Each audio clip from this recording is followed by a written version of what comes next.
BD news, खबरों में सबसे तेज। भोपाल से बड़ी खबर। मध्य प्रदेश की राजनीति में आदिवासी जमीनों को लेकर सियासी संग्राम तेज हो गया है। कांग्रेस प्रदेश अध्यक्ष जीतू पटवारी ने केंद्र सरकार और पीएम मोदी पर बड़ा हमला बोलते हुए आरोप लगाया कि नए भारत में आदिवासियों की जमीनें कौड़ियों के दाम छीनी जा रही हैं।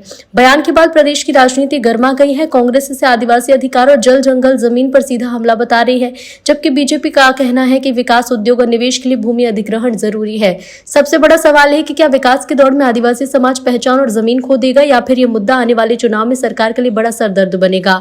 आदिवासी जमीन अधिकार और राजनीति की इस जंग पर अब पूरे मध्य प्रदेश की नजरें हैं। बेसिक देश में जिस तरीके की धारणा भारतीय जनता पार्टी की सरकारों ने बना ली है, उसमें एक डर है। आदिवासी परिवार के लोग हैं। भारतीय जनता पार्टी आदिवासियों की एक तरह से दुश्मन जैसा व्यवहार कर रही है। अभी 2 डैम जो लगभग पूर्णता तो है, पर एक भी परिवार आदिवासी लगभग एक में 900 परिवार प्रभावित है, एक में 1400 परिवार, एक में 700 परिवार प्रभावित है, एक में 1400 परिवार। ऐसे में किसी भी एक परिवार की संतुष्टि मुआवजे को लेकर, विस्थापन को लेकर, भूमि अधिग्रहण को लेकर नहीं थी।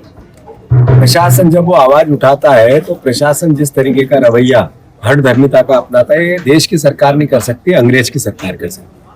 मैंने कलेक्टर को चेतावनी दी है कि आप लोगों को इस तरीके से यातनाएं देना चालू करोगे और 1/4 2013 में जो भूमि अधिग्रहण अधिनियम आया था उसके बाद के प्रोजेक्ट है, और केंद्र के प्रोजेक्ट के अंतर्गत DRDA ने ये मुआवजा राशि बांटी है, तो इसके पालना 1/4 से होनी चाहिए, 4 गुना।